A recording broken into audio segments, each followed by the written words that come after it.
Hello, I'm Ron Franklin for Bassmaster's Classic Yearbook.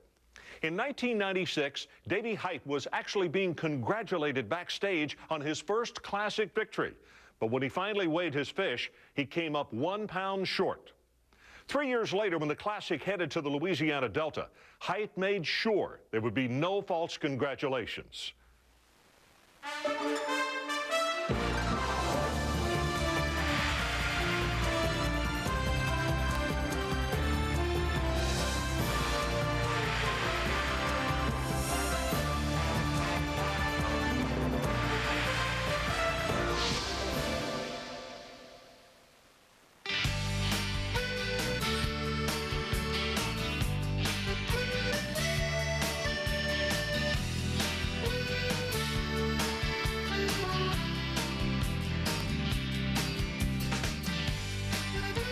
We were looking forward to New Orleans, and it was a good Classic. The Super Bowl of bass fishing being held in New Orleans, it was exciting. It was so different from anything else we've ever been on. It's just a tremendous pound, and the people are different. They're wonderfully different. And I remember when they told me we're going to New Orleans, I said, where's it going to be, a gymnasium? They said, oh no, the Superdome. I said, what?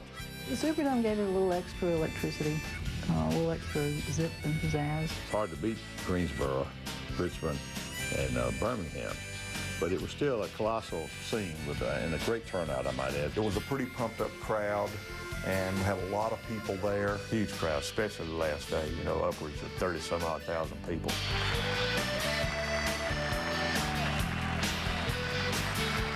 I think a lot of people wondered, where the hell are you going to fish? And the truth of it about it, you could go in almost any direction. There's only about 5 or 6 areas on the Delta that historically tournaments get won in. The problem is they're 100 miles in different directions.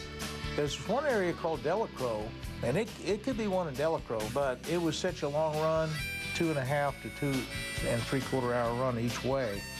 So that meant you'd run 5 hours or 6 hours and only have about 2 hours or so to fish. That's the thing about Louisiana Delta, man. It's so big. It takes a lot of time to learn, not just your way around, but the little fishing areas where the fish are at. It is a huge area, and it all looks good. That's the thing about there that compared to other areas, it all looks good. And Everybody said, well, what are you going to call the waterway? I said, well, we'll just call it the Louisiana Delta, because that's what a lot of the locals called it. I love that area. It's a different culture. It's the greatest food in the world. They got every kind of fishing imaginable. These guys didn't know from one cast to the next if they were going to catch a redfish or a trout or a bass or an alligator.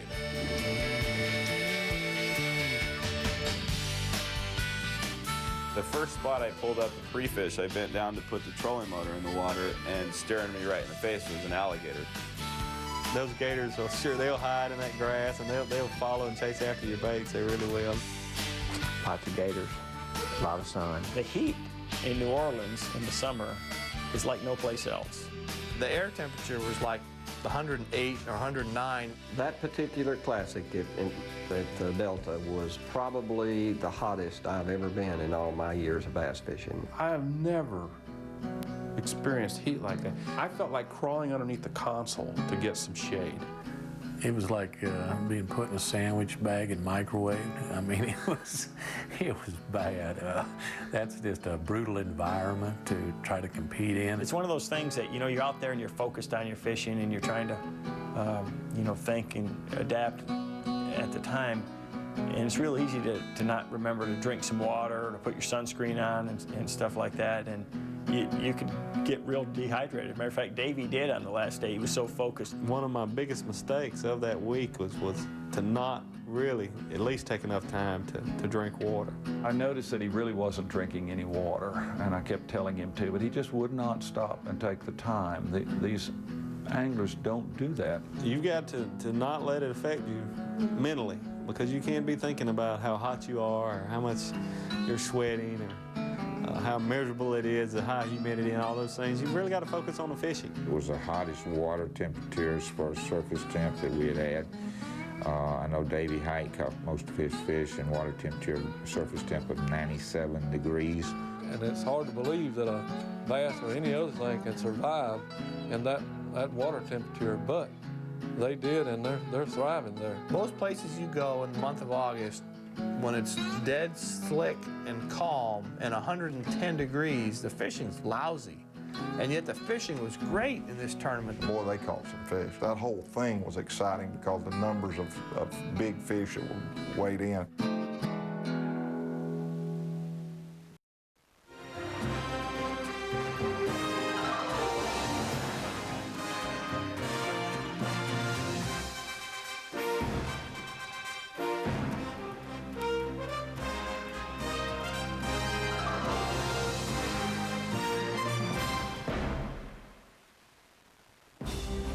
Classics are always the best of the best, but all of a sudden in '99 we had all of these former champions and anglers of the year. The field in '99 was one of the strongest that we have ever had in a classic. There were 7 past classic champions that were there. Denny Breyer coming off an unbelievable year, defending champion.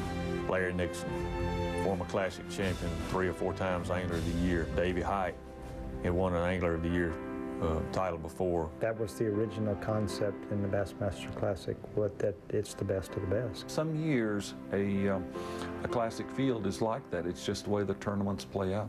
That's what makes it exciting when you've got the Roland Martins and the Rick Cluns and the people and the Kevin Van Dams. Cream rises in the Classic, and that's why a number of pros seem to make it every year. Kevin Van Dam every year since 1991. And in 1999, Kevin Van Dam entered the Classic after winning the Angler of the Year title for the 3rd time in 9 years. What we're looking at Angler of the Year is consistency over a series of tournaments. This is a guy who has beat all the guys all year long. And to do it 3 times is just an exceptional accomplishment. To do that, you're really dominant in the sport. And there's not many names that have accomplished that. The Angler of the Year title is the, among the fishermen, it's the #1 thing. And for somebody to do it 3 times, it's people that don't fish the BASS Trail can't realize how hard that is.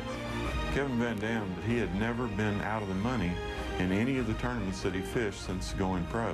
When he came on the tour, he said, I want to be Angler of the Year. He said, I want to be the all-time money-winning angler. We realized early on that Kevin was for real, and he continued to build on it every year. It really just didn't sink into me. I always just go out every year and try to focus on each tournament and do as well as I can. He's razor sharp, and he's right on the edge. He's aggressive. He's not waiting for the sun to come up. Knowing him, he'd be fishing an hour before the sun came up. He is a competitor. Those were his very words to me, and that's what drives him. I've always seemed to be pretty close to the top of the standings at the end of the year, and I've been fortunate enough to win the Angler of the Year title 3 times. Well, it's an accomplishment that puts you in pretty rarefied air, if you ask me, and I think if you ask most of the pros. But I think Kevin is going to be another Roland Martin, Bill Dance type of, he'll have that reputation. I don't really compare myself to those guys. I mean, I grew up watching Bill Dance and Roland Martin and the tournaments and that, and I just don't put myself in the same league as those guys, even today. I mean, those guys are icons. As young as he is, as good as he is, in my opinion, he'll go down as one of the best all-around top fishermen that's ever been in this sport. Kevin, he's wired. He's wired for success. He's going to be such a shock to him if he ever finds out he's bulletproof. I never really thought it was anything that special or anything to be compared to him. It's very cool, but I don't consider myself equal to him. Kevin and I seem to have a race amongst ourselves, he's like, well, I guess you're going to try to win it again this year. And I'm saying, well, yeah, if you don't, I'm going to try to. The focus and the pressure that's put on you after you win Angler of the Year, it's tough. It's tough to go out there in that Classic. They expect you to do well. You're under a microscope. Going into that tournament, I felt pretty good about it. The first day when it was over, I knew that I was in trouble. I just knew that it wasn't going to materialize for me. I knew that I'd lost the Classic after the first day.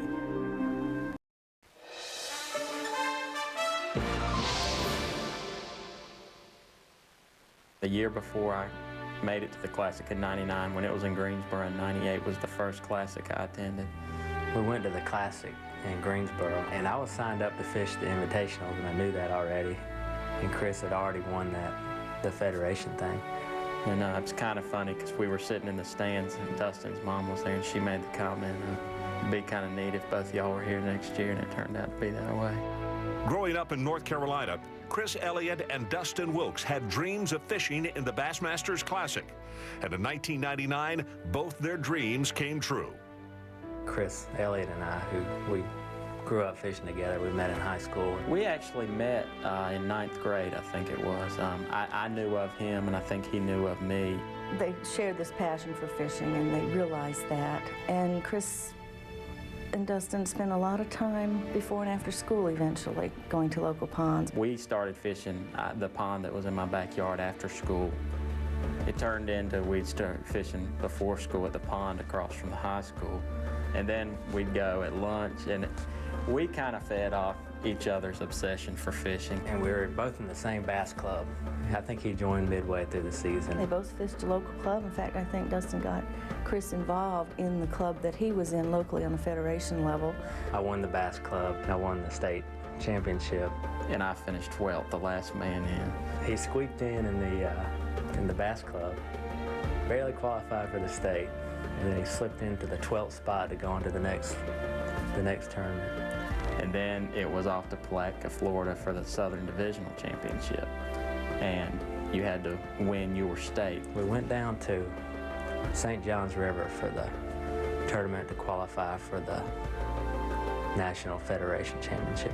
And I won that there by 6 ounces. Even more ironically, I had only 4 fish in my live well the whole day and was culling with 4 fish. I was on the fish to win it, there's no doubt. And I was leading it going into the last day. It was almost like it was a shoo-in. We all knew, even the officials know that he was going to win this division. And then Chris beats me by like 2 ounces. And he's culling in the boat. He's culling 4 fish, not 5. And I still beat him by 6 ounces. Now, if that's not meant to be, I don't know what is. Came down that close, and he ends up going to the next level. February of '98, when the end of the Eastern Division happened, and Dustin knew then he was going to the Classic. And so Chris just said, now it's up to me, so we do this. Dustin, he won the points on the Eastern Division of the Invitationals that year. He had qualified first.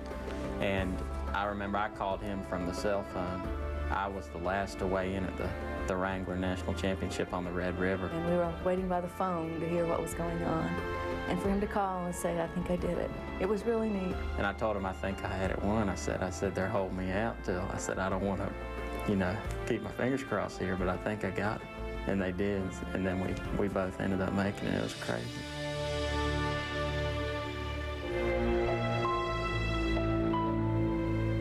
It was a #1 goal of my fishing career to win the Bassmasters Classic.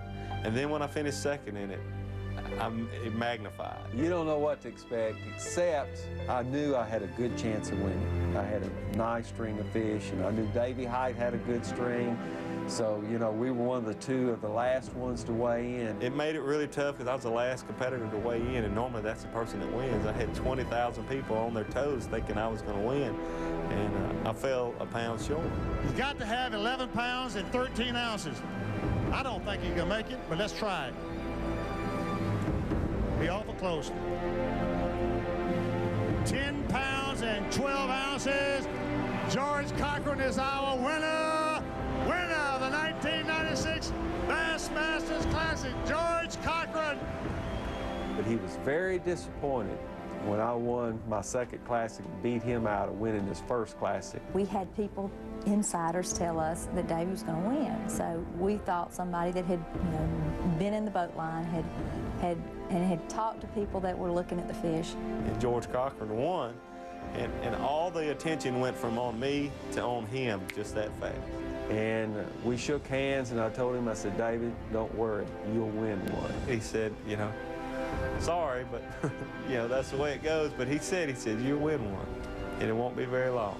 It lit a fire that probably, well, it probably was already there, but I think it just stoked the fire maybe. While I was waiting to go in the weigh, you know, a lot of things went through my mind. I knew I had a chance to win, and that's all you can ever ask for. I had a legitimate chance to win, and it really just kind of ignited a bigger fire inside me to try to win. And all I could really think of is the fact that maybe I lost my focus in that hour, and I could have done or should have done something different in that last hour to win the tournament. And I promised myself to never do that again. And in '99, I wasn't going to let that happen.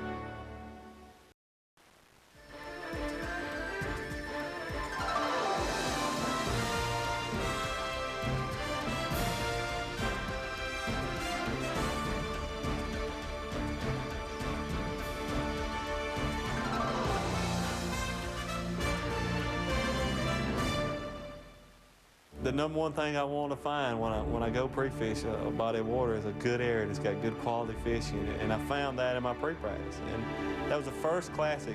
When I left that pre-practice, I had a sincere feeling that I had a chance to win that tournament. Well, Davy Height blew the field away in that classic. And the three most important things of fishing are location, location, and location. And he found the magic canal. And that's essentially what Davy got into. He got into an area that was one of those areas you fear. I had found an area that had some quality fishing. You have to do that or you can't win, no matter who you are. Davy had found this one area that was full of 3 and 4 pounders, 5 pounders. And he had it all to himself, nobody close to him. I was fishing in Lake Buff. And all these big fish were living in Lake Buff, and then the water went down. And I was racking my brain trying to figure out where they went. I knew they were somewhere. Davy is actually catching all these fish all over there by himself. No one bothered him. He's not a quarter-mile away from me through the trees. Davy Height found a couple of areas that were somewhat discreet in that a lot of the other anglers were leaving those areas alone, didn't think there was enough oxygen, believe it or not, in some of those waterways that were shallow. This was during practice, the day right before the tournament started. I actually drove my boat down there to where Davy caught those fish and seen some dead bass. I'm thinking, well, you know, fish are dying, the water quality must be bad, no use in me hanging around here. I never made a cast, and that's where Davy wins the tournament. And for all I knew, every bass in that area had died. And you talking about going from having a great feeling that you had a chance to win the Bassmasters Classic to all of a sudden thinking, man, your one and only spot, they all died. You know, why is this happening to me? What happened? When he went in there on the tournament practice day and found fish floating, he was devastated mentally. And he did a lot of soul searching as to whether to go back in there or not. He didn't know how severe it was. He decided, however, that he had nothing else to go to. And so he did. He went back in and probably was as surprised as anybody to find plenty of live fish still there too. Well, the first day I caught a good stringer and I left the area because I didn't realize how many fish were in the area. And I was real close to the lead. I was in 3rd place after that first day, right in the perfect position in my opinion. Then the second day it's time to really get down and dirty, and I got to where I thought I had about 18 pounds, and I thought, you know, I need to get out of here. Before I could get out of the area, I went from 18 to 19 pounds. I caught one more fish, and then I laid my rods down. I said, man, I got to get out of here. I felt like I might have a chance to be leading after that day, but in no way did I realize that I would have a chance to be leading by 5 pounds going into the last day. Well, you know, he had that tournament wired, unlike anybody I've ever seen, and he was the model of efficiency with that creature bait, that gambler bacon rod. He didn't miss any fish. I've got 4 fish that weigh about 8 or 9 pounds. I'm, you know, calculating in my head what it would take to have a good chance to win, and I'm thinking, with a 5-pound lead, if I can catch 15 pounds, somebody had to catch a 20-pound stringer. The second place guy would, so my odds were pretty good. When Davy was calling 3-pounders, it must have been just the finest moment of his life to know that he pretty well had the tournament wrapped up. He was the classic champion and catching all these fish and just having a ball doing it. everything was right for him, and he made the most of everything he found. I get this tree, the perfect big fish looking spot, and I go to lay my bacon run down and pick up a crankbait, and I thought, no, why don't you fish the bait that you're catching most of your fish on? But the tree was a little deeper, and it was really unusual to swim the bait through a tree like that, but I thought, hey, I'll try it. Those fish were suspended a little bit, and Davy picked up on that very quickly and adjusted his presentation. He was able to catch some quality fish doing it. And first pitch with my bacon rind, I get a bite, and it's just one of those places where you know it's going to be a big one. And I set the hook, and it was a really big fish. Well, the ride back to the weigh-in. First of all, I didn't want to leave too early because I didn't want to lose fishing time. But then again, you start thinking about some type of breakdown, some kind of problem you might have. Then there's anything could happen in a 60-mile trip back to the launch. I can remember sitting in the line waiting to weigh in at other coliseums and seeing, the year before, seeing the media just packed around Denny's boat, thinking that he probably had it won. And I can remember sitting there thinking, man, I'd sure love for that to happen to me one day. And then the very next year, be sitting there with the media all around your boat, being just a dream come true. Just a dream come true. Weight, 19 pounds, 14 ounces.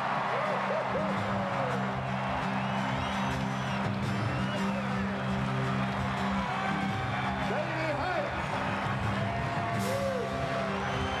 55 pounds, 10 ounces. This is weight 3 days. Very, very gratifying to accomplish a goal that you've had since you were 12 or 13 years old. Great for my wife and my 2 sons to be on that stage with me and the highlight of my professional career. Everything came together in that tournament. Matter of fact, I don't think anybody was close to it.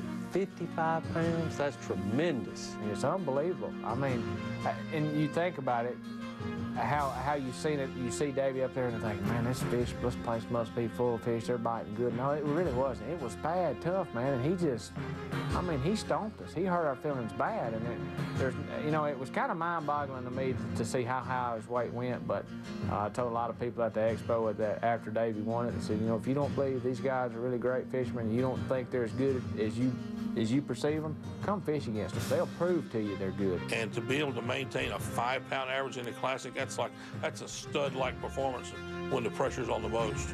That particular event really wasn't that close because Davy kind of blew everybody away. I think he ended up beating me by 10 pounds. And that's kind of like winning by 2 touchdowns. And I like to say he won that one easy. After winning the 1999 Classic, Davy Height struggled through the next 2 seasons and even failed to qualify for the 2001 Classic in New Orleans. But in 2002, a rejuvenated Height won the first 2 tournaments of the season, and when it was all over, he had a 2nd Angler of the Year title under his belt. Now he hungers for still another Classic. For Bassmaster's Classic Yearbook, I'm Ron Franklin.